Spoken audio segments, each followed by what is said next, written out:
Voilà, nous poursuivons avec les notions sur les calques.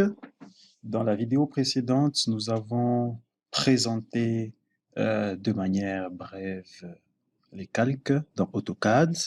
Ici, nous allons voir ou explorer quelques fonctionnalités essentielles sur les calques. Alors pour cela, nous allons ouvrir un dessin assez complexe qui contient un certain nombre de calques pour pouvoir effectuer nos manipulations. Ici, il s'agit d'un dessin d'instrumentation et de tuyauterie où nous pouvons voir toute la complexité que nous retrouvons dans certains dessins réalisés avec le logiciel AutoCAD pour juste nous donner une idée de ce que nous faisons dans la pratique. Voilà, sur ce dessin, je peux bien m'apercevoir en cliquant sur ce bouton qu'il y a un très grand nombre de calques. Comment est-ce que je vais connaître l'emplacement d'un objet? Il suffit d'aller cliquer sur cet objet. Automatiquement, je sais voir que cet objet se trouve sur ce calque.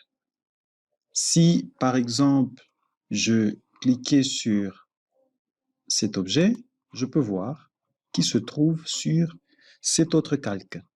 Alors, comment est-ce que je vais activer ou désactiver un calque? Il suffit là d'identifier que je suis sur ce calque, texte. Si je veux désactiver ce calque, je vais cliquer sur la lampe. Alors, en cliquant sur la lampe, je peux voir que tous les éléments du calque texte sont désactivés de mon dessin. Je retourne et je vois que la lampe a changé de couleur. Si je clique à nouveau dessus, là, j'ai réactivé le calque texte et on sait à nouveau voir les éléments qui y sont posés. Il y a ce bouton-là. Ce bouton-là, il me permet aussi d'activer ou de désactiver un calque, mais cette fois-là, il y va dans la démarche directe. C'est-à-dire, de l'autre côté, c'était une démarche inverse. On prenait d'abord le calque, ensuite, on désactivait les éléments, mais cette fois-là, on prend d'abord la fonction. Une fois que j'ai pris la fonction, si je veux tout simplement sélectionner les éléments que je veux désactiver, là, il me demande dans la barre de formule de sélectionner un objet sur le calque que je veux désactiver. Alors là, si je sélectionne par exemple cet objet, tous les éléments qui sont sur le même calque que cet objet seront désactivés. Si je prends encore celui-là, je vois que celui-là est aussi désactivé. Et si je veux terminer la manipulation, je fais entrer. Voilà, j'ai désactivé les calques. Je peux aller le revoir là. Il était question de ce calque et de celui-là. Voilà, je viens de les réactiver pour pouvoir poursuivre notre exploration des calques. Nous pouvons mettre en évidence un calque, nous pouvons l'isoler par rapport à tout le reste. Là, je sais le faire à partir de ce bouton isoler. Si je veux par exemple, je sélectionne cet élément, il se trouve sur ce calque. Alors si je veux mettre en évidence ce calque, je vais cliquer sur ce bouton et quand je clique sur ce bouton, je peux voir que seuls les éléments de ce calque restent mis en évidence et tout le reste de mon dessin est grisé. Alors, sur certaines versions d'AutoCAD, vous allez voir que lorsque vous choisissez l'option d'isoler un calque, les éléments de tous les autres calques automatiquement ne sont plus affichés sur votre zone de dessin. Si je veux désisoler, je vais cliquer sur ce bouton-là. Voilà. Je vais ouvrir à nouveau mon gestionnaire de calque et nous allons parcourir certaines propriétés. Là, par défaut, je suis sur le calque 0 qui est défini comme le calque courant. Tout à l'heure, nous avions manipulé le calque texte. Je vais le chercher. Où est-ce qu'il se cache? Il est là. Je fais un clic droit et je vais le set comme le calque, je vais le configurer comme le calque courant. OK. Si je le configure comme le calque courant, c'est que si j'ajoute des éléments au dessin, ces éléments appartiendront au calque texte et donc prendront les propriétés de ce calque. On va voir ici que les objets que nous retrouvons ici ont la couleur qui est configurée là.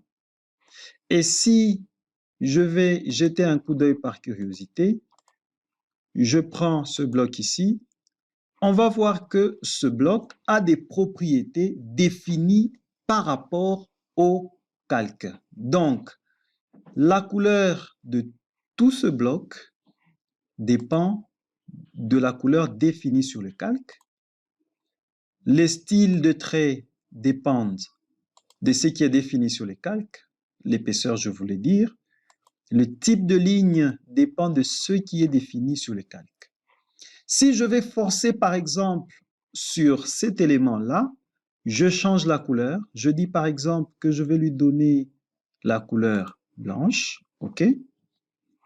Cet élément a changé de couleur, en sorte que si je vais sur mon calque texte et que je modifie la couleur du contenu, je lui donne, par exemple,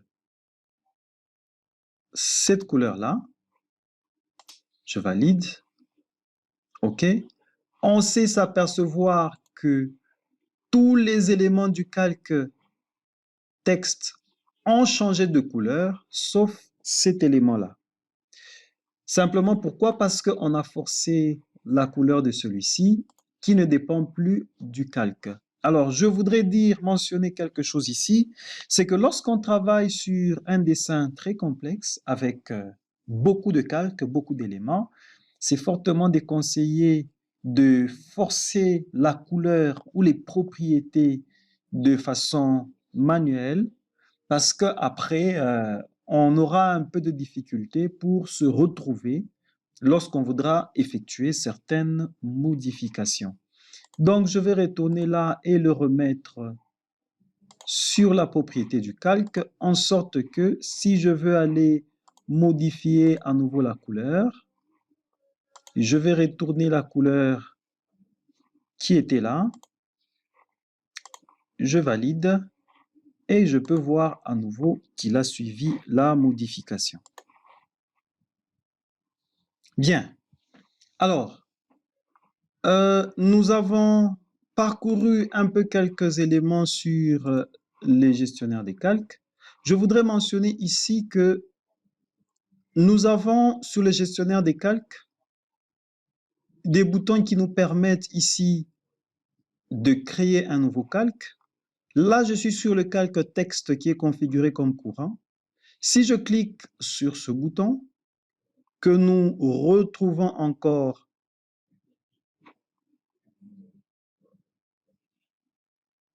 je disais, si je clique sur ce bouton, j'ai la possibilité de créer un nouveau calque. Alors, par défaut, lorsque nous créons un calque, il nous demande de lui passer le nom et il va copier toutes les propriétés du calque qui étaient sélectionnées sur sa couche, en sorte que si nous voulons le personnaliser, nous allons aller voir chaque propriété pour lui attribuer une valeur.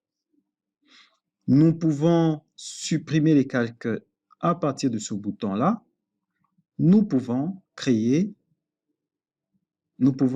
configurer un calque comme étant le calque courant à partir de ce bouton-là. Dans AutoCAD, lorsque nous manipulons un certain nombre de calques qui s'avèrent très importants, nous avons la possibilité d'appliquer des filtres sur les calques. Alors, pour mieux voir cette manipulation, je veux retourner sur le dessin ici où nous n'avons pas un grand nombre de calques pour mieux illustrer cela. Voilà, j'ouvre le gestionnaire de calques et à partir de là, j'ai la possibilité de créer un nouveau filtre des calques. Donc, je vais essayer d'agrandir un peu cette fenêtre pour une meilleure visualisation. Je la déplace juste là, OK? Voilà. Alors, sur cette fenêtre qui me permet de gérer les calques, je peux voir là que j'ai 6 calques au total dans mon dessin. Je peux ici créer un filtre de propriété ou je peux créer un filtre des calques. Alors, si je clique sur ce bouton, on s'aperçoit que je viens de créer un nouveau groupe de calques où je peux attacher un certain nombre de calques en sorte que si je veux me focaliser juste sur mon écran, sur ce groupe de calques et faire mes manipulations, j'aurai la facilité de pouvoir les manipuler. Je retourne donc ici pour afficher tous les calques et je vais choisir d'ajouter les cotes à ce groupe que je viens de créer et les traits d'axe, je les ajoute à ce groupe. Voilà. Donc, si je sélectionne à nouveau mon groupe, je peux voir que désormais, les deux calques appartiennent à ce groupe. Et je peux sélectionner ce groupe et effectuer aisément mes manipulations. Imaginez que nous avions plusieurs dizaines ou plusieurs centaines de calques sur notre projet et que nous avons la difficulté d'afficher un petit nombre d'éléments ou des types d'éléments ou des calques sur notre fenêtre de travail, les filtres des calques vont nous permettre de travailler avec facilité. Nous pouvons aussi travailler sur les filtres des propriétés.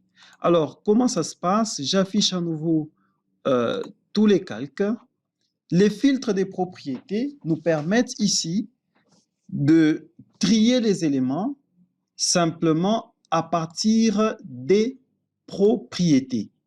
Je peux par exemple sélectionner uniquement les calques qui sont actifs. Vous voyez là, lorsque je choisis une propriété, il y a automatiquement une nouvelle ligne qui se crée pour me donner la possibilité d'ajouter les filtres. Je peux par exemple choisir une option là. Je peux aller chercher une autre propriété et autant que je veux, je peux mettre autant d'éléments de filtre.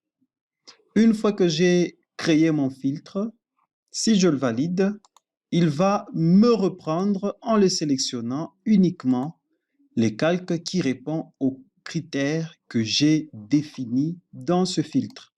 Et donc, si je veux modifier, par exemple, des propriétés sur ce groupe, je peux, par exemple, modifier la visibilité, je peux verrouiller ou déverrouiller, je peux isoler, et ainsi de suite. Donc, voilà à peu près des éléments qui nous permettent de manipuler les calques dans AutoCAD. Je voudrais, avant de clore cette leçon, d'ajouter un petit élément sur la sélection rapide des objets. Si je suis sur ma zone de dessin là, sur mon objet, je fais un clic droit et à partir de là, je peux voir l'élément Quick Select pour les sélections rapides. Si je prends cet élément, il peut me permettre, n'est-ce pas, de sélectionner des éléments qui répondent à un ensemble de critères. Par exemple, ici, je vais appliquer ma sélection sur le dessin entier et je vais faire une sélection sur base des objets multiples. Ça ne sera pas des éléments uniquement des cercles ou des arcs ou des lignes et ainsi de suite. Ça sera une sélection multiple. qui peuvent avoir une couleur qui sera ici égale, là c'est tout simplement un critère logique, à une valeur, par exemple, je vais dire, est-ce que j'ai des éléments de quelle couleur ici? Je choisis par exemple cette couleur-là et je dis OK. Voilà, il n'a trouvé aucun élément. On va chercher des éléments qui ont par exemple une couleur qui est différente de la couleur blanche. OK? Voilà. Alors, pourquoi on va se demander pourquoi est-ce qu'il a aussi pris le verrou alors que le verrou a une couleur blanche? La raison est très simple. Parce que si je sélectionne les éléments de mon verrou, la propriété couleur qui est définie ici, c'est la propriété du calque. Donc, il ne voit pas ça directement comme étant la couleur blanche, mais plutôt la couleur du calque. Voilà, si vous avez suivi notre leçon jusqu'à la fin, je vous dis bravo et merci beaucoup. Nous avons balayé des éléments sur les calques. Rendez-vous dans la prochaine vidéo où nous allons parler des éléments des bibliothèques dans AutoCAD. Merci et à bientôt.